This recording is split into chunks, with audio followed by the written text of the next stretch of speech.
유쾌한 남자들의 시시콜콜 토크쇼 김프로쇼 지금 시작하겠습니다. 저는 김프로입니다.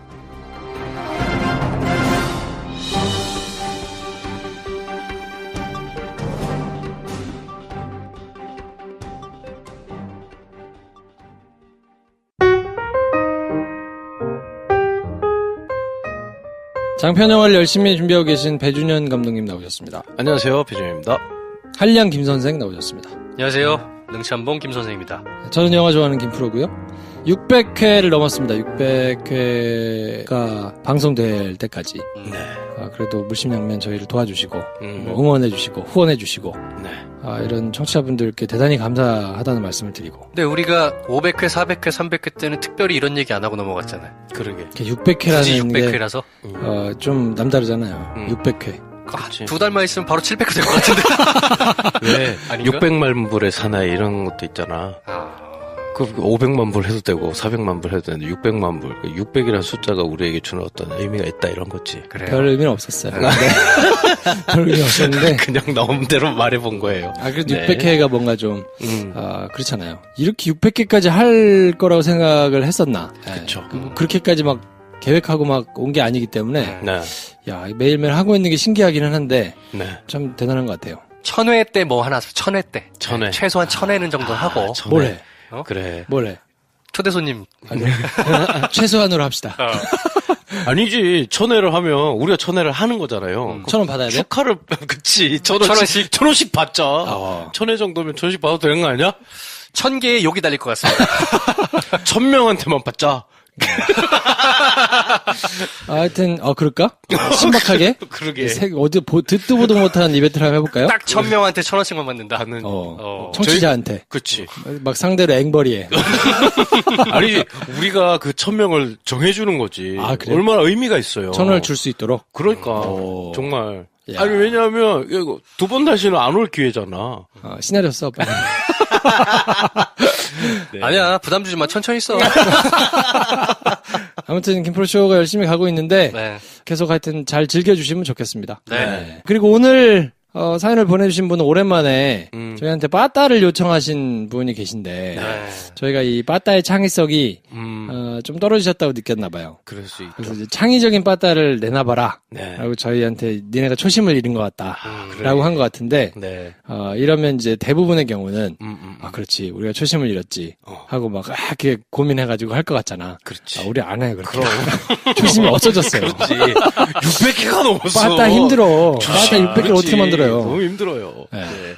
빠따 사연이 궁금하신 분들은 작년 가을에 앞에 거 들으세요. 앞에 거. 작년 9월, 10월, 11월에 빠따 장렬하니까 그때 많이 들으십시오. 그러니까. 아무튼 사연을 먼저 소개해 주세요. 네. 저는 병이었습니다. 갑을병의 병이요. 갑한테 규정 운운하다가 다음날 얄짤없이 잘렸습니다. 규정은 지키라고 있는 건데 갑은 안 지켜도 되나요? 쥐들이 정해놓은 거고 저는 그걸 지킨 것뿐인데요.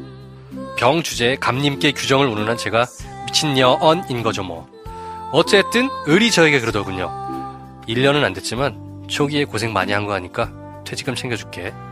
근데 원래 퇴직금이란 게 1년 이상 근무를 해야 하는 거고 저도 제가 받아야 할 게 아닌 이상 욕심은 내지 않았습니다. 하지만 제가 달라고 한 것도 아니니 굳이 챙겨준다더니 퇴직 5개월이 지난 지금까지도 소식이 없습니다. 저도 사람인지라 주겠다고 하고 쌩까니 화가 나네요. 어디 가서 신고할 곳도 없고 신고한 뜰 증거도 없고 화는 나고 해서 같이 욕 좀 해달라고 사연 보냅니다. 땡땡땡 과장, 얘 나쁜 놈아! 본인 입으로 뱉은 말은 좀 지키고 살고 지키지 않을 약속 하지 말란 말이다. 요즘 빠따가 뜸하신데 창의적인 빠따 부탁드려요. 네. 싫어요. 창의적인 빠따 할 수가 없어. 되게 창의적이다 이거. 싫대. 싫어. 싫다니. 창의적이 안 나와 이제. 그렇지. 고갈되었습니다. 너무 많이 나왔어요. 죄송합니다. 저희가 그래서 어느샌가부터는 그 오늘의 빠따라는 코너를 은근슬쩍 없앴어요. 그러게. 부담스러워가지고. 눈치채셨는지 모르겠는데. 소소한 개편이 살짝 있었습니다. 그렇지. 잘 안 나와요. 이게 쉬운 게 아니에요. 막 한다고 우리가 이게 샘솟는 게 아니고 능력을 발휘해야 되는데. 근데 일단 억울하실 거는 같아요. 해요. 그러니까. 완전 법적으로 치자 그러면 사실 퇴직금은 1년이 지나야 받을 수 있는 조건이 되기 때문에 설사 약속을 한다 그래도 뭐 노무사한테 확인을 해봐야겠습니다만 조건은 안 될 것 같기는 하거든요. 뭐 의무는 없으니까 아마 그 과장도 얘기해놓고 혼났을 거야. 몰라서 얘기했겠지. 야, 막 퇴직금 뭐 저게 안 돼 하고는 지나가면 지가 사장이 아니니까 준다고는 했는데 못 주니까 그냥 있는 것 같기는 한데 어쨌든 그래도 그러면 안 되지. 과장 정도가 되는 사람이면. 그러니까. 요런 사연이 있으면 사실은 과장님이 그 뒤에라도 야 미안하다. 내가 미안하다고 해야지. 말은 했는데 못 지켰다. 이렇게 말을 해주면은 이렇게가 사연 안 보내셨겠죠. 그러니까. 아이고 그 주댕이를 확 쌩깐 거지 지금. 그리고 그러면 그럼 자기가 정확하게 알지 못하면서 그런 또 좋은 얘기를 해가지고. 근데 좋은 얘기를 하면서 사실 퇴직금이 자기 돈은 아니잖아. 회사에서 주는 돈이잖아. 근데 마치 자기가 선심 써주는 것처럼 한번 얘기를 탁 이렇게 해먹은 거야. 광을 팔고 싶었던 거지. 그러고 나서 쌩까다니. 이러면 안 되지. 저도 많이 반성하고 있네요.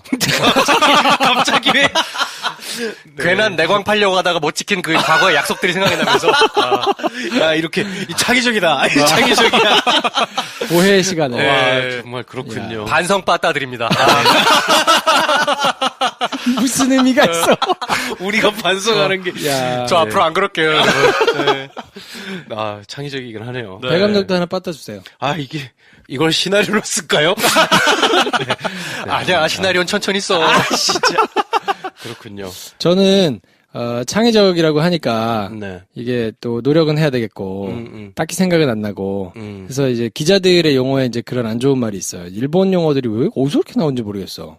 이제 우라카이라는 표현이 있거든요. 한 번 한 거를 적당히 바꿔가지고 또 쓰는. 그렇지. 그래서 저는 이제 생각을 하다가 이 과장에게 필요한 빠따는 어떤 빠따일 것인가. 약속을 안 지키잖아. 그래. 그러니까 약속을 이제 자주 바꾸는 사람을 그 병 자리에다가 좀 넣어드려야겠다. 꽂아드려야겠다.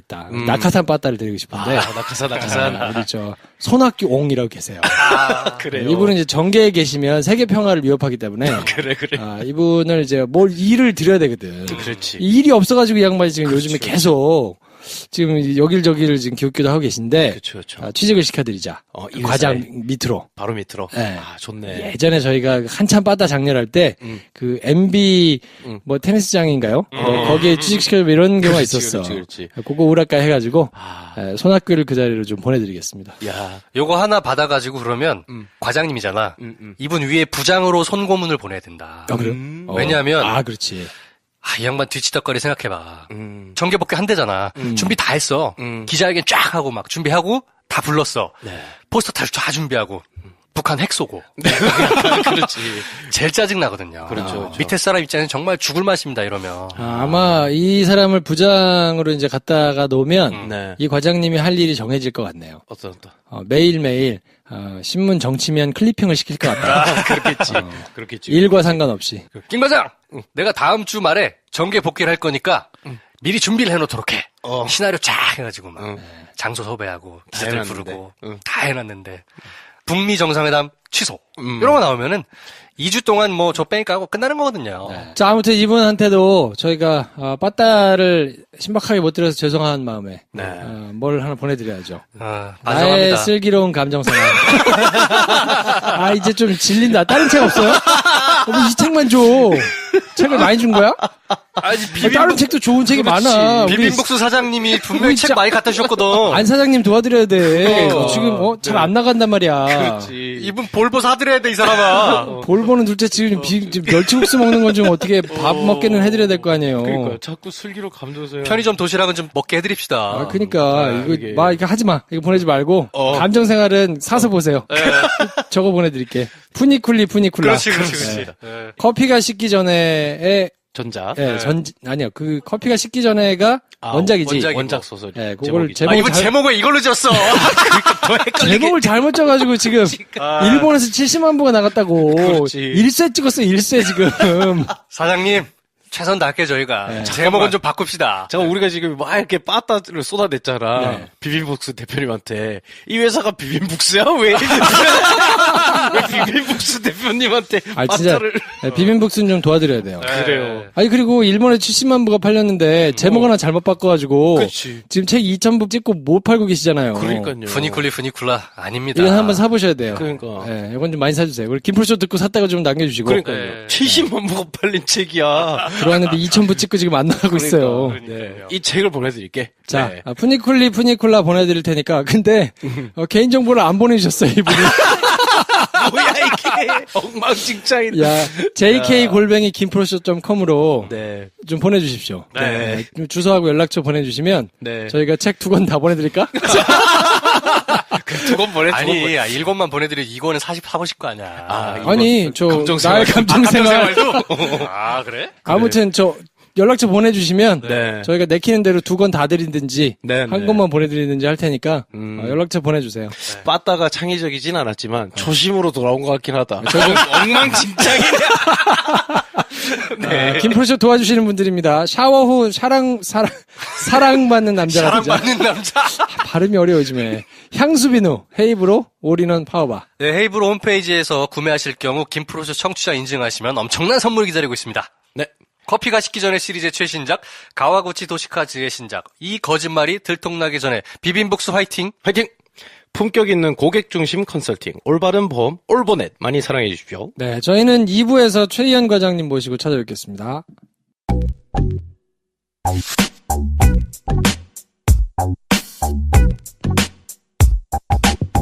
여러분께서는 지금 유쾌한 사람들의 영화 시사 토크쇼 김프로쇼를 듣고 계십니다. 전 뮤지컬 배우 최정원이었습니다.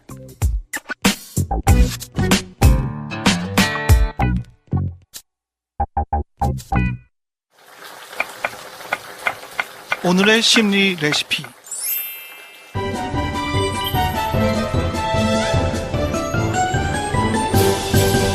얼마나 맛있게요?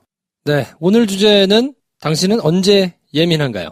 네. 언제 예민해지는가? 네, 배 감독 같은 경우야 뭐 시나리오 쓰지 마. 뭐 이런 예민해지는 거. 하지 말라는 예민하나요? 저에게 예민함은 제 사전에 예민 이꼴 김선생 이렇게 김선생 하면 예민 이렇게 돼 있습니다. 김선생 말고 딱히 김 선생은 예민한 포인트가 있나요? 언제 아예 이것만은 건드리면 안 된다. 남들은 이해하기 힘든 걸 수도 있는데 네. 제가 설정해놓은 저만의 룰들이 있어요. 예를 들어 내가 사는 집에 어떤 물건은 어디 있어야 되고 이 시간대에는 좀 조용했으면 좋겠고 그런 저만의 살아가는 방식이란 게 좀 있는 편이거든요. 네네. 그거를 아무 익스큐즈 없이 그냥 훅 치고 들어올 때 되게 예민해져요. 굉장히 예민해집니다. 그럼 그걸 알려줘요? 상대방한테. 이거는 이렇게 하니까 나 이때 예민해지거든요. 근데 이제 제가 예민하다는 거를 너무 티내고 싶진 않은 거예요. 그래서 폭탄이네 그러면. 적당히 내가 참고 요정 뭐 설마 밤새 저러겠냐. 그래서 좀 참지 뭐. 참는 편이에요. 근데 그게 하루가 지나가고 이틀이 지나간다. 이러면은 굉장히 짜증이 몰라오면서. 근데 그 사람 입장에서는 모르잖아. 그렇지. 사실은. 그렇지. 사실은 내 잘못이야. 어디 가란 말이야. 처음부터 얘기를 하지 차라리. 알려주든가. 그렇지. 이게 왠지 제가 예민하고 짜증낸다는 걸 드러내기가 싫은 거예요. 네. 그럴 수 있지. 약간 관대한 사람이 코스프레를 하고 싶은 거야. 근데 그게 안 되는 거지. 그게 어느 순간 내가 참아줄 수 없는 순간이 벗어나면 네. 그때는 야 그건 좀 싫어 이렇게 말하는 게 아니고 야 좀 하지 말라고 좀 이거 야, 우리 상대방 입장에서 진짜 폭탄이겠는데요? 그렇죠. 네. 그럼 이제 보통 어떻게 반응합니까? 왜 그래? 반응을 못 하죠. 그럼 이제 그때 설명을 해요? 내가 사실 이러이러하다 이렇게? 그때는 이게 설명을 차근차근 할 때도 있는데 그때 이미 내가 감정적으로 폭발한 상태이기 때문에 예. 그거 나 되게 싫어한단 말이야. 됐어. 하지 마. 진짜. 몰라. 그래서 고쳐야 된다는 생각은 하는데 좀 그런 편이에요. 같이 사시는 분한테만 그런 거죠? 그리고 물론 제 바운드리에 들어오지 않으면 저를 건드릴 일이 별로 없으니까. 그치. 그렇지. 네. 네. 좀 그럴 때가 있는 것 같아요. 참고하시기 바랍니다. 앞으로 가까워져야 될 불특정 사람은. 다수의 많은 그렇지, 분들이 그렇지. 지금 듣고 계시니까. 여러분 참고하시기 참고하시기 바랍니다. 근데 이 방송을 들으면서 내가 꼭 명심해야겠구나 이렇게 듣는 사람이라면 그러게. 네, 김 선생에 가까워지고 싶은 욕망이 그렇죠. 예, 작용하고 있는 사람이다. 네. 확인할 수 있는 거. 혹은 멀어지고 싶었는데 잘 됐다. 라고 생각할 수도 있는 거잖아. 저와 가까워지고 싶다는 마음 가지고 계신 분 고맙습니다. 네. 일단 고맙습니다. 저는 예민해지는 포인트가 네. 무시를 당한다고 느낄 때가 음. 제일 예민해지는 것 같아요. 네. 네. 뭐 예를 들 게 있어요?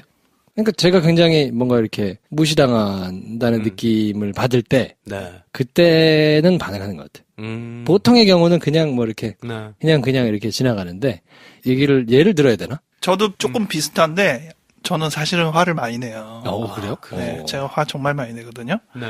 근데 주로 가족한테만 내요. 어. 그래서 이제 가족들이 힘들고 네. 우리 아이들이 어렸을 때 우리 아버지는 개그맨이다. 웃기니까.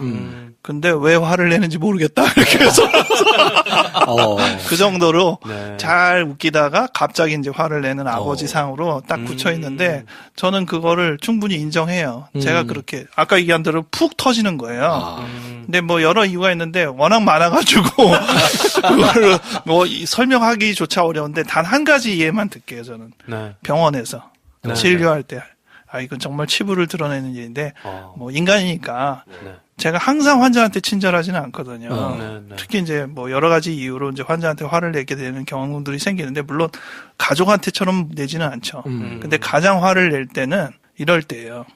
환자가 왔어요. 네. 정성스럽게 설명을 많이 해줬어. 네. 근데 하나도 못 알아듣고 엉뚱한 얘기를 던져요. 확 돌아버려요.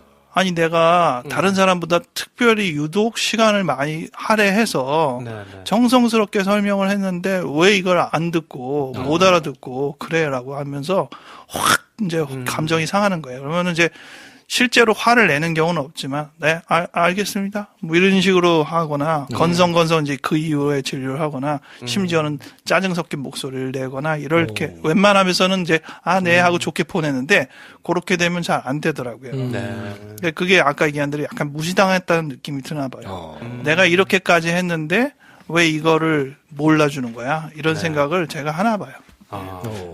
아이 창피하다.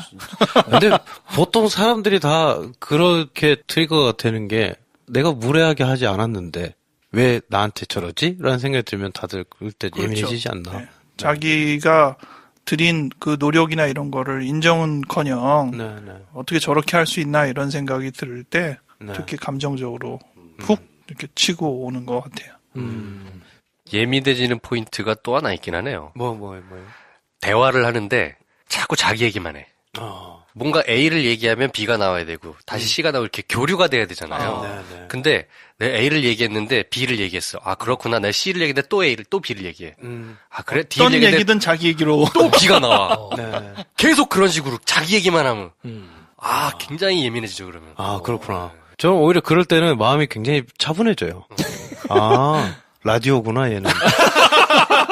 저 그때 판단이 끝나면서 화가 나지 않아요. 오히려 저는 사람이 아니고 라디오구나 이렇게 생각하는 것 같은데 아까 이제 과장님이 말씀하실 때 제가 차이를 느낀 게 제 얘기를 잘 들어주지 않는 거에 대해서는 별로 화가 안 나요. 방금 김 선생님이 얘기하신 것처럼 라디오일 때 내 얘기를 안 듣는다는 얘기잖아.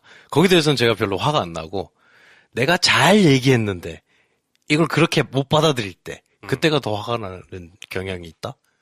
내가 말하는 걸 무시해가지고 막 자기 얘기를 하는 게 아니라 아니 내가 자기 말을 굉장히 잘 들어주고 있는데 내가 이해 못했다고 한다던가 혹은 내가 굉장히 경청의 자세로 굉장히 많은 배려를 해서 들어주고 있는데 나랑 대화가 안 된다고 만약에 표시를 한다거나 하면 그런 데에 대한 억하심정이 더 화가 나지 내 말을 안 듣는다는 거에 대해서는 별로. 그러니까 똑같은 포인트에서 그래 뭐 라디오네 이렇게 쳐내거나 어쩜 저럴 수가 있지라고 하내는 그 한 장 차이가 결국은 감정이 예민하냐 아니면 무시하냐. 이 두 가지의 차이의 포인트인데 그게 대개는 자기한테 걸리는 거죠.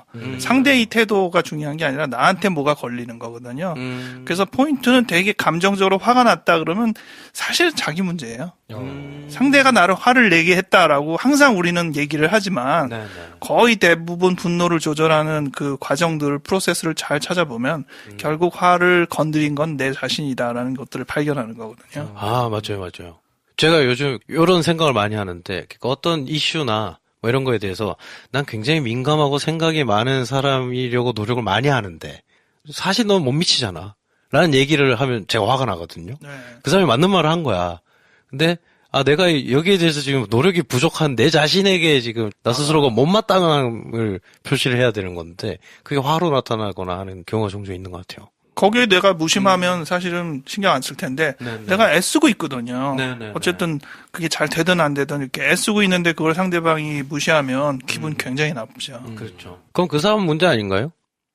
근데 무시했다라는 유도신문이었는데 갑자기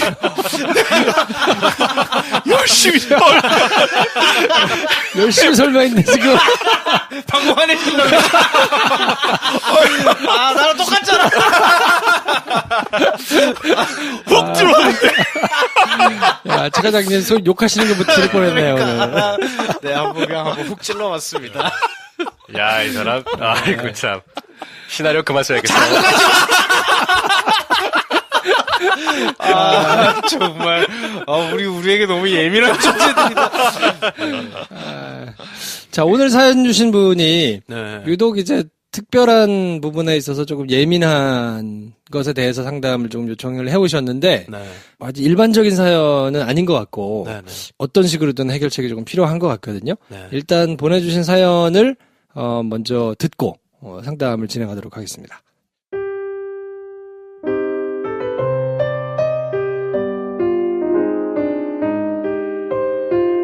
30대 여성입니다.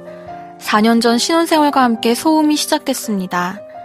새벽부터 밤까지 애들 뛰는 소리, 양동이로 하루 종일 찍어대고 밤 늦게 몇 시간씩 물소리, 세탁기 진동소리, 매 순간이 스트레스였습니다. 윗집에 얘기도 해보고 매트며 실내화를 선물해도 소용없었습니다. 스트레스에 임신도 안 되고 집안일은 포기하고 살았습니다. 수면 부족에 차에서 쪽잠을 잤어요. 계속 밖에서 헤매다가 귀마개를 하고 헤드셋을 끼고 살았습니다. 소음이 덜 들려서 스트레스는 덜 받지만 이렇게 무장하고도 소리가 들릴 때면 말로 할 수 없는 분노가 치밀어 오릅니다. 그리고 좌절, 무력감, 피해의식, 자존감 떨어짐, 온갖 부정적인 감정이 몰아치죠. 집에서의 생활을 포기하고 차에서 살 땐 불편하고 춥고 더워도 불안하지 않아서 좋았어요. 그런데 문득문득 처량함과 억울함이 밀려왔습니다. 사람답게 살고 싶어서 신혼집을 팔고 이사했어요. 여기서 또 부동산, 전주인, 거지 같은 지배소가 배신감을 느꼈습니다. 탑층에 왔는데 아랫집의 발소리, 망치소리에 새벽마다 깼습니다. 관리소에 얘기해도 나몰라라 하고 이사 오자마자 또 헤드셋을 끼고 생활했어요. 이미 돈을 많이 까먹어서 남편한테 나가자고 말도 못하고요. 계속되는 스트레스로 임신도 안 되고 몸도 계속 안 좋아지고 인공수정도 시도해봤지만 실패했습니다. 더 이상 스트레스에 노출되면 임신을 못하겠다 싶어 집을 버리고 조용한 원룸에 갔지만 낮엔 조용한데 밤엔 파티를 하거나 새벽까지 빨래며 청소를 하더군요. 원룸 주인도 부동산도 다 나몰라라 해서 결국 6개월치 월세만 물어주고 계약을 해지했습니다. 유명하다는 심리상담가를 찾아가 봐도 내가 이기적이다, 소음이 별거냐며 이상한 데 목매고 있다고 하더군요. 그분들도 이해합니다. 성폭행, 죽음 등 큰 문제들을 많이 다뤘을 테니 제 문제는 별거 아니고 공감도 안 가겠죠. 두 번째 집도 2년 채우고 정리했는데 이사 첫날부터 밤새 망치질을 해대고 낮에도 그렇지만 새벽에 소음이 끊이질 않아요. 도저히 생활이 불가능하지만 참을만은 합니다. 문득문득 밀려오는 처량함과 억울함, 분노, 그냥 다 죽이고 싶고 살기 싫고 이런 기분에서 벗어나려고 별짓을 다 하다가도 또 소음에 노출되면 무기력해지고 좌절감이 듭니다. 저는 살면서 밤이 편했던 적이 별로 없는 것 같아요.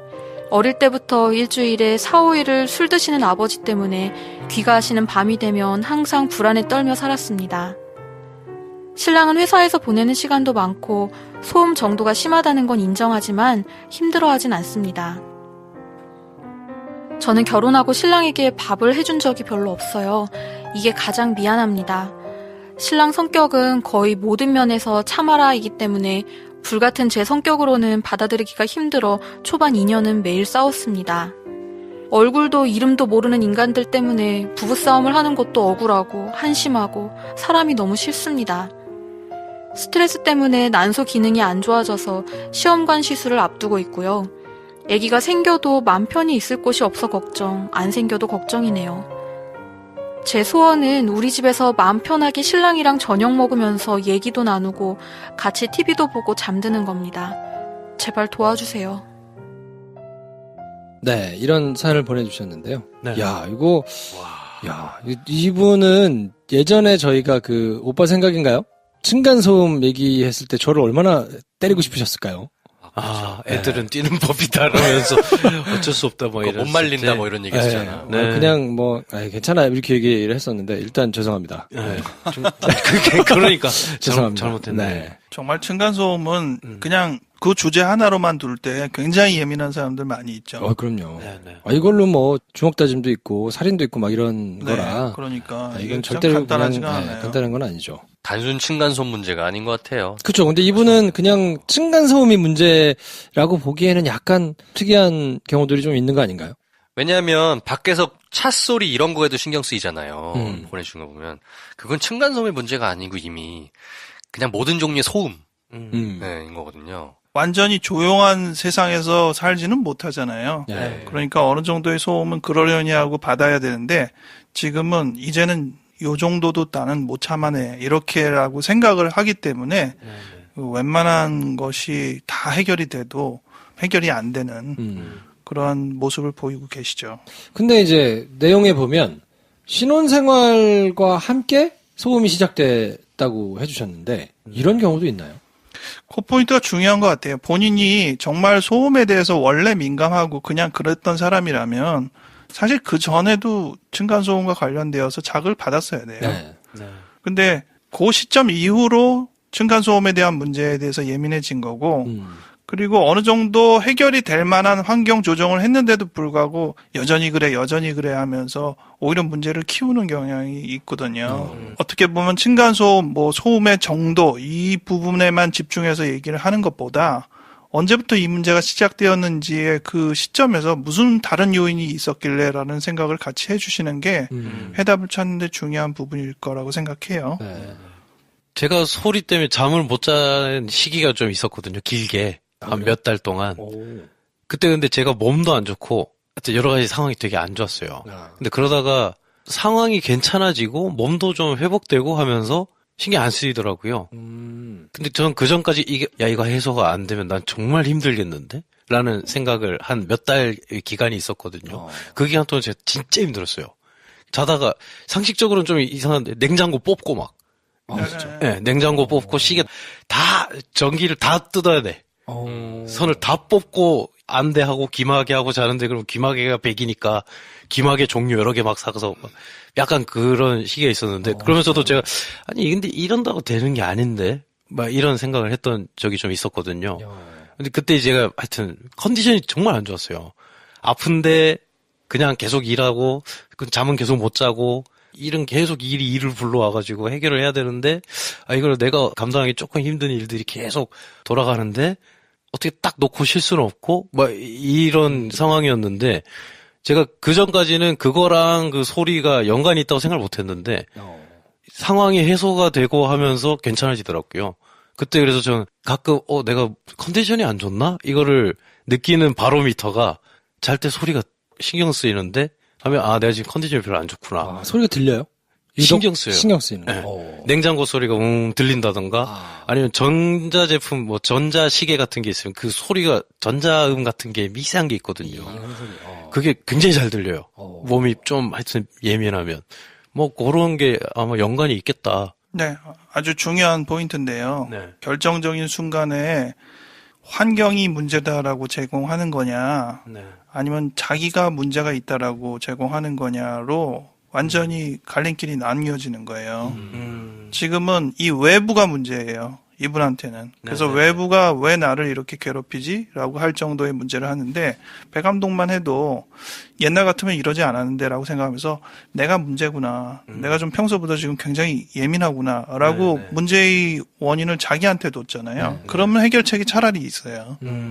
그리고 자기를 관리하려고 이제 집중을 하는 거죠. 근데 네. 지금처럼 되면 계속 외부가 문제가 되고 자기는 외부로부터 격리해야 되고 이렇게 상황을 풀고 하면 사실은 이제 문제 해답을 못 찾거든요. 오히려 그러면 거꾸로 뒤집어서 한번 보실 필요가 있겠네요. 네, 자기가 예전의 상황에서 이 비슷한 상황을 어떻게 견뎌냈는지를 한번 생각해 보시면 어느 정도 좀 답이 와요. 네. 내가 이상한데? 이렇게 답이 오거든요. 그게 어쨌든 상황이 좀 괜찮아져서 저는 그냥 몸으로 버티다가 다시 복귀해보니 이게 왜 근데 안 들리지? 신경 안 쓰이지? 이러다가 제가 이제 알게 된 경우고 사실 근데 그때는 내가 컨디션을 회복해야겠다는 생각을 못 했거든요. 그러니까 손을 다 뽑지. 밤에 자다 일어나서 손 뽑고 이상한데? 정상이 아닌데? 심지어는 그래서 뭐 헤어드라이기 같은 게 이제 서랍장 위에다가 그럼 전기를 꽂아놓죠 보통. 헤어드라이기는 소리가 안 나잖아 꽂아놔도. 저것 때문인가? 뭐 이럴 정도로 막 그랬었어요. 근데 이게 아니잖아 근데. 그래도 나는 저기 꽂혀 있으니까 지금 신경 쓰여. 깨서 뽑아놓고 막 이랬거든요. 그러니까 아마 이분도 약간 그런 상태에서 계속 그걸 더 진공 상태로 해놔야 괜찮아진다라고 계속 가고 계신 게 아닌가. 뜬금없는 예전에 뭐 어디서 읽은 우화인데 네. 스님 두 분이 가다가 강을 만났는데 그 강 앞에 한 여인이 강을 못 건너고 있다라는 거예요. 네. 근데 그 스님 한 분이 그 여인을 이제 물에 닿으니까 못 건너간 거겠죠. 네. 근데 그 여인을 업어줬어요. 그래가지고 강을 건너서 여인을 내려주고 스님 둘은 계속 가는 거예요. 네. 여인은 또 갈 길을 가고. 근데 그 옆에 있는 스님이 어떻게 스님이 돼가지고 네. 아녀자를 당신이 살을 대고 업어줄 수가 있느냐라고 계속 옆에서 이제 얘기를 하는 거죠.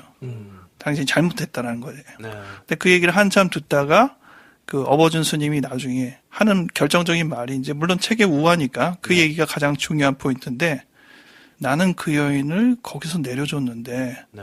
왜 당신은 그 여인을 아직도 안고 있습니까? 이렇게 얘기를 하는 거예요. 굉장히 결정적인 포인트잖아요. 네, 두 사람이 어떤 행동을 하고 얼마나 털어보내고 이것에 대한 상징을 참 잘 보여주는 거거든요. 근데 그런 면에서 보면 우리가 어떻게 보면 놔야 되는데 오히려 붙잡는 경우들을 많이 볼 수 있고 네. 그렇게 하는 이유는 그래야지 내 정당성이 설명이 되는 거예요. 네. 네. 이분한테는 어떻게 보면 지금 사소한 소리에 대해서 자꾸 이렇게 민감하고 얘기하고 있는 이유는 단 하나예요. 이 소음이 실제이고 이 소음이 나를 괴롭히는 요인이라는 것들을 입증하고 싶은 거예요. 네. 네. 근데 그것이 충분히 자기의 마음에 다른 사람이 동의해 줬다라고 여기지 않는 거죠. 네. 이거를 내가 어떻게든 마치 모두가 인정 못하는 어떤 비밀을 내가 캐내는 것이냐, 네. 이걸 붙들 수밖에 없어요. 나밖에 붙들 수 없다고 생각을 하는 거예요. 네. 아니면 다른 사람들이 다 부정하니까. 그러니까 본인이 더 힘들어지는데, 그거는 마치 아까 얘기한 것처럼 두 번째 스님이 계속 그걸 붙잡는 거랑 비슷하거든요. 네. 그래서 확실히 이 사람한테 제일 힘들어요. 그럼 이분은 소리 말고 다른 원인이 있을 수 있나요? 이렇게 집착하게 되는 다른 이유가? 지금 우리가 이 정보만으로는 밝힐 수는 없는데 아까 얘기한 면에서는 시점이 제일 중요하거든요. 네. 작성은 그렇게 해주셨어요. 결혼한 다음부터 생긴 걸로 얘기했거든요. 네. 그러니까 이 부분은 단순히 소음이나 층간 문제라는 그 초점만 가지고 관심을 두는 게 아니라 결혼 이전과 이후의 본인의 삶에 대해서 어떠한 갈등이나 요소가 첨가되었는지를 잘 고민해서 따져봐야 돼요. 네. 그건 뭔지 잘 모르겠어요.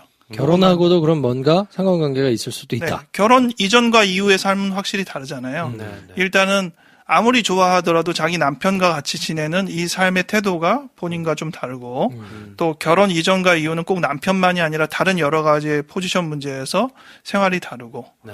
아무래도 결혼하면은 이제 남편과 같이 사니까 새로운 영역이나 침범 이런 문제 부분이 관여되거든요. 그래서 이런 점에서 본인의 어떤 요소들을 건드렸었던 시점인 것 같아요. 그게 꼭 남편 때문이다, 결혼 때문이다는 모르겠고 어쨌든 그것이 자극의 촉발 요인인 건 분명해요. 그래서 그게 뭔지를 찾는 것을 이제 작업하는 게 사실 상담이죠. 본인도 고민해보고 질문자도 질문해가면서 뭐가 있을까를 계속 찾아봐야지 이걸 자꾸 이제 층간소음 문제로 두면 문제 해답이 안 나와요.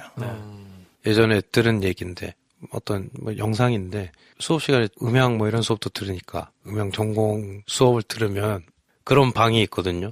소리가 안 나려면 진공 상태여야 되잖아요. 진공 상태에 우리가 들어가서 그걸 무음의 공간을 느낄 수가 없잖아요. 공기를 마셔야 되니까. 근데 그거랑 가장 비슷하게 소리를 다 흡수하는 뭐 몇십 데시벨까지의 소리까지 다 흡수가 되는 어떤, 그래서 사운드가 만약에 소리가 나면 아무런 훼손 없이 그대로 들리는 어떤 믹싱실 같은 실험실이 있거든요. 전 세계적으로 몇 개 없는데 그러니까 아무 소리가 안 나요. 정말 아무 소리도 안 나요. 거의 진공 상태에 가깝게. 그러니까 거기 사람이 그냥 들어가 있으면 몇 분을 못 버텨요. 그냥 나오거든요. 일단 아무 소리도 안 나고 그때부터 자기 장기에서 나는 소리가 들려요. 못 버티고 나온단 말이에요. 그러니까 이분이 원하시는 바가 이루어질 리가 없다. 그러니까 소음이 없는 세상이란 없다. 그렇죠. 소리가 없는 세상은 없으니까. 그렇죠. 차라리 청력을 잃어버리면 모를까. 그렇죠. 그건 영원히 불가능한 얘기네요. 네. 그러니까 좀 안타까우면서 본인도 인정을 해야 되는 부분이 있는 거예요. 네. 조금 더 심한 비유를 들면 이거는 제가 자주 만나는 케이스들인데 부인이 남편을 의심하는 질환을 갖는 경우가 있어요. 네. 근데 출발은 남편이 바람을 펴서요. 네. 그런 경우가 굉장히 많아요. 네. 그러니까 남편이 바람을 폈다는 사실로 인해서 너무 배신감이나 충격을 얻은 거죠. 그건 충분히 인정이 되거든요. 얼마나 큰 충격이었을까. 근데 문제는 그 이후로 남편을 계속 의심하면서 없는 사실을 자꾸 만들어내요. 그러면 전세가 바뀐 거잖아요. 근데 포기를 몰라요. 그리고 그걸 계속 붙드는 거예요. 마치 두 번째 스님처럼. 첫 번째 그 남편이 문제를 제공한 건 맞긴 맞는데 남편은 이미 그 문제가 끝났어요. 근데도 여전히 붙드는 이유는 그 해답이 충분히 만족스럽지 않았던 거죠. 남편이 나한테 그때 그 배신감을 나한테 완전히 해결해주지 않았다라는 그 감정이 자꾸 의심으로 올라와서 상대방한테 계속 공격을 나가는데 이건 해답이 없거든요. 그러면 그렇게 의심이 계속 올라오다가 뭐 이렇게 더 심해져가지고 막 위해를 가하거나 그럴 수도 있나요? 네. 그런 경우도 있어요, 실제로. 그럴 때 사실 치료는 부인이 받아야죠. 그래서 되게 이제 의심에 관련된 치료를 하거든요. 저희로서는 굉장히 안타깝죠. 원인 제공이 아무리 남편이긴 했지만 병을 키운 건 사실 본인 자신이다라는 걸 인정을 해야 되거든요. 근데 대부분 이제 인정을 잘 못하고 이제 수동적으로 그냥 어쩔 수 없이 약 먹으라 그래서 먹는데 그것도 또 하나의 피해의식을 갖는 경우도 생기죠. 그래서 내가 왜 약까지 먹고 있어야 돼? 뭐 이렇게 생각하죠. 원인 제공은 저기 남편이 했으면서 그렇게 이제 생각할 가능성이 높거든요. 근데 사실은 그 정도 단계에서는 본인이 원인 제공을 하고 있다는 걸 인정을 해야 되거든요. 그걸 하기가 참 어려운 거는 출발을 충분히 해결하지 못했다. 이런 심리가 계속 작용하는 부분이라고 생각해요. 그래서 이분도 초기에 어떤 부분을 조금 더 집중을 좀 해야 되지 않을까. 그런 생각을 하는 거예요. 이분 같은 경우는 어쨌든 주변의 소음이 문제가 아니고 본인 스스로한테 어떤 계기나 내지는 뭐 이런 게 있을 수 있으니까 그럼 한번 잘 살펴보시라. 근데 그냥 그것만 살펴보는 거 말고 우리가 얘기했던 그런 뭐 약물을 직접적으로 쓰신다거나 뭐 이런 거는 도움이 좀 될 수 없나요? 되죠. 아까 얘기한 대로 의심증의 예처럼 결국 이 사람이 그 약을 통해서 또 완화가 되면 남편에 대한 시각이 바뀌듯이 이분도 어쨌든 현실적으로는 소음에 대해서 자극을 받는 거잖아요. 소리가 줄어드는 약도 있어요? 네. 그래요? 사실 이제 밖에서 들리는 소리 자체가 바뀌지는 않죠. 네. 가령 예를 들어서 60데시벨의 소리가 들렸다. 그럼 똑같이 60데시벨로 들리는 거예요. 근데 머릿속에서 아까 얘기한 대로 그것이 내 감정을 건드리냐 마냐는 차원이 있거든요. 근데 그 부분에서는 약에서 항불안제들이 효과를 발휘해요. 그러다 보면 마치 필터하는 느낌을 받아요. 예전에는 이것에 대해서 자극의 스트레스가 100이었는데 약을 먹고 나니까 자극의 스트레스가 60이다. 이렇게 내용이 바뀌어요. 객관적인 게 바뀌는 게 아니라 그러면 견뎌요. 그리고 다른 생각을 하게 되고 사실 거기에서만 에너지를 썼으니까 그 에너지 낭비가 심했을 거 아니에요. 그렇죠. 무슨 소리가 들리나, 저 소리가 없어지나 않냐. 우리 사실 신경 쓰면 없던 소리가 더 들려요. 그렇죠. 귀가 예민해지니까. 네. 근데 그런 것들 하고 차단하다 보면 훨씬 개운해지죠. 네. 누군가와의 촉발된 관계에 문제가 있었냐 없었냐 또 찾는 게 중요하겠지만 어떤 이상적인 게 100% 채워지지 않는 거에 대한 불만이 이런 식으로 발현된 게 아닌가. 본인이 알게 모르게 완벽주의를 지금 네. 지향하고 있다는 생각들을 인정하고 네. 이건 아니야라고 내려놓으면 좋은데 네. 그렇게 잘 안 되는 어떤 심리를 우리가 얘기했던 거거든요. 그래서 네. 그거는 해답이 사실은 없어요. 본인이 너그러운 마음을 가지고 음. 여기까지라고 결론을 내는 때 가장 빠른 해답이 오는 거기 때문에 네. 그 부분은 좀 중요한 결심이 필요하지 않을까. 예민함이 어떻게 보면 기질일 수도 있잖아요. 네. 그냥 나에게 주어진 선천적인 어떤 기질 같은. 그러면 그 예민함이 좀 무뎌질 수도 있나요? 약을 써서 무뎌질 수도 있죠. 마치 성격처럼 예민함이 계속되는 사람이라면 계속 또 약을 써서 예민함을 줄일 수도 있죠. 근데 이분 같은 경우에는 예민함이 원래 있었다면 층간소음 문제가 요 시점 이전 이후라는 구분이 없거든요. 네. 항상 소리에 민감하다 이렇게 돼야 되거든요. 네. 근데 이렇게 시간에 따라서 전후가 나뉠 때는 항상 전후가 나뉘는 시점에 어떤 요인이 있는지를 생각하는 게 더 중요한 부분이에요. 이 사연에는 명확하게 표기는 안 돼 있습니다만 저는 낮 시간과 밤 시간에 소리를 인지하는 게 좀 다른 건 아닐까? 이런 생각도 들어요. 네. 중요한 포인트죠. 네. 이분이 본인이 나름대로 구분하는 기준들이 있잖아요. 그때는 예민한데 그때는 예민하지 않고. 그러면 그 부분을 왜 중요하게 여기는지를 잘 들어봐야죠. 네. 그런데 본인이 설명하는 이유가 아니라 조금 더 다른 입장에서 충분히 그래서 저 사람은 그런 생각을 하겠구나를 이해할 수 있는 단서를 찾아야죠. 네. 근데 보면 이제 단서를 조그맣게 남겨주신 거는, 어려서부터 일주일에 4-5번 아버지가 이제 술을 드시고 들어와가지고, 네. 뭐 술주정을 하셨든지 뭐 이렇게 좀 하셨던 것 때문에 그랬겠죠. 그래서 네. 이제 항상 불안했다고 말씀하셨는데, 네. 그렇다 그러면 말씀하신 대로 계속 어렸을 때부터 예민했어야 되는 거 아닌가? 근데 그 요인 때문에 밤이 좀 무섭다. 그럴 수도 있는데요. 그럴 수 있을 정도로 늘 그런 문제가 있던 사람도 물론 있겠지만 어느 정도 극복하는 사람들이 있거든요. 네. 그래서 됐다, 해결했다라고 생각을 하지만 사실 밑바탕에 여전히 좀 앙금이 남아있는 사람이 있어요. 네. 그럼 그런 사람들은 언젠가 그게 이렇게 건드려지거든요. 그게 결혼한 시점부터 다시 건드려졌을 그렇죠. 수 근데 있겠네요. 그 건드려졌을 때도 또 빨리 주워 담으면 다행인데 이 건드려진 것을 계속 겉으로 노출되는 요소에는 사실 자기의 요소가 있는 거예요. 되게 이제 그런 부분으로 제일 많이 나오는 게 연애할 때. 아무래도 두 사람의 관계의 깊이가 다르잖아요. 네. 그리고 결혼, 그리고 아이 낳을 때. 네. 이런 시점이 심리적으로 자기의 원가족의 문제를 가장 적나라하게 다시 체험할 수 있는 좋은 기회예요. 좋은 기회. 그래서 어떤 사람은 연애할 때 항상 의심증이 생겨요. 평소에는 괜찮아요. 뭐 다 괜찮아. 네. 아주 쿨해. 근데 연애만 하면 쥐잡듯이 상대를 잡아요. 네, 그런 경우가 있는데 그것이 이제 대개는 그럴 때 외형적으로는 덮어진 문제인 것 같지만 뭐가 조금 더 깊이 들어가면 그것이 이제 올라온다. 그렇게 표현을 하죠. 네. 그래서 그때 오히려 기회다 차라리 이거는 다뤄야 하는 문제고 없는 문제가 아니니까 꼭 다뤄야 한다. 근데 이분은 요 시점에서 무언가 건드려진 것이 있다라고 생각하는 게 올바른 추정일 것 같아요. 이분 같은 경우는 상담도 시도를 이제 해보신 것 같은데, 그럼 이제 구체적으로 약을 한번 써보시면서 상담을 또 하시는 거는 도움이 될까요? 그렇죠. 네. 별 도움이 안 됐다고 지금 이제 느끼시는 약을 것 안 같은데. 먹고 계속 비슷한 스트레스를 경험하면서 얘기를 할 때는 늘 다람쥐 쳇바퀴 돌듯한 얘기를 할 수밖에 없어요. 하지만 약을 써서 일단 약간 관조하는 상태면 본인에 대해서도 다시 생각하게 되고 관점을 달리 보게 되거든요. 그 에너지를 거기에 몰두했던 에너지를 이제 다른 에너지로 쓰는 거예요. 자기를 살피고 객관화하고 이런. 그러니까 우리가 거기에서 빼내는 거거든요. 약을 쓰는 것도 그만큼 거기에 신경 덜 쓰고 딴 에너지를 쓰게 할 수 있도록. 그러니까 상담도 당연히 풍부해지죠. 대화 내용이 바뀌고 그래요. 이분은 일단 정신과를 찾아가셔서 약 처방을 하시고 그리고 나서 상담을 하시는 게 도움이 훨씬 되겠네요. 네. 그래서 어떤 사람들은 제가 상담할 때 바로 상담하지 말라고 해요.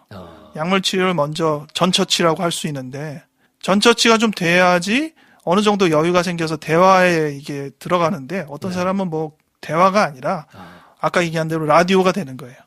상담자가 무슨 얘기를 하든 자기 얘기 털어놓는데 급해가지고 상호적인 진행이 안 되는 경우가 있거든요. 그럴 땐 차라리 전처치료 약물 치료를 좀 어느 정도 한 다음에 조금 더 여유가 생기면 그때 상담하는 게 좋아요. 그럼 이분 같은 경우가 그 경우에 해당하나요? 약간 해당될 거라고 생각은 해요. 안타깝네요. 그렇죠. 얼마나 삶이 힘드실까요? 그렇죠. 이렇게 애매하면 진짜 힘들 텐데.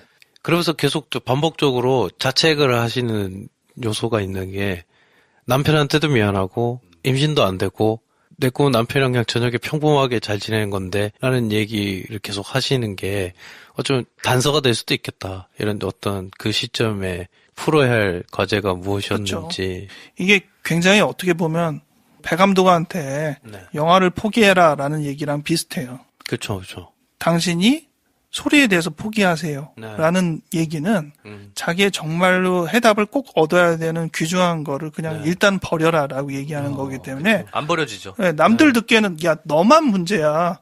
너만 포기하면 돼. 이렇게 다들 얘기하지 않겠어요? 이 상황에 대해서. 그러니까 더더욱 감정도 상하고 정말 이게 자기도 중요하다고 생각은 안 하지만 마치 그렇게 붙들고 있게 되거든요. 그러니까 상대방들이 이제 놔라 하는 말들이 어떻게 보면 굉장히 반대로 들리죠. 폭력적인 얘기겠네요. 근데 그 부분을 김 선생이 잘 짚어서 정말 힘든 생활을 하고 계시다라는 얘기하는 게 진심이 이렇게 전달이 되면 확실히 본인한테 영향이 되죠. 이런 표현도 쓰셨어요. 나는 잠 한숨도 못 잘 그런 처진가 보다라고 자책하는 마음까지 있다고 하시잖아요. 잠 못 자는 것도 억울한데 자책까지 하고 있잖아요. 사실 잠 안 자고 사는 게 되게 힘들잖아요. 그렇죠. 사는 게 아닌가. 너무너무 피곤하고 힘든데. 저렇게 공감을 하니까 역사가 이루어지지 않나 라는 생각이 듭니다. 정말? 뭘 정말 내 그 기계적인 리액션 티났어? 라디오 온 거? 이분은 아무튼 약물 치료를 좀 정신과에 찾아가셔서 한번 시도를 해보시고 심리 상담가를 찾아갔는데 뭐 본인이 이기적이다, 뭐 이상한데 목매고 있다 이렇게 얘기를 들은 것 때문에 상담해도 별거 없다 이렇게 생각을 하시는 것 같은데 일단 한번 다르게 약물 치료를 하시면서 시도를 한번 해보시면 좋을 것 같고 소리보다는 본인의 감정이 더 중요하다는 사실을 좀 아시고 문제 해결을 외부에 있는 소음을 차단하는 방식으로 해결책을 찾으시는 것보다 내가 그 시점에 도대체 어떤 게 건드려져서 이렇게 요게 다시 생겨났을까 하는 거를 좀 찾아보는 그 요인을 찾아보시는데 신경을 조금 쓰시면 도움이 좀 되지 않을까요? 네. 역시 김프로는 정리를 잘해요.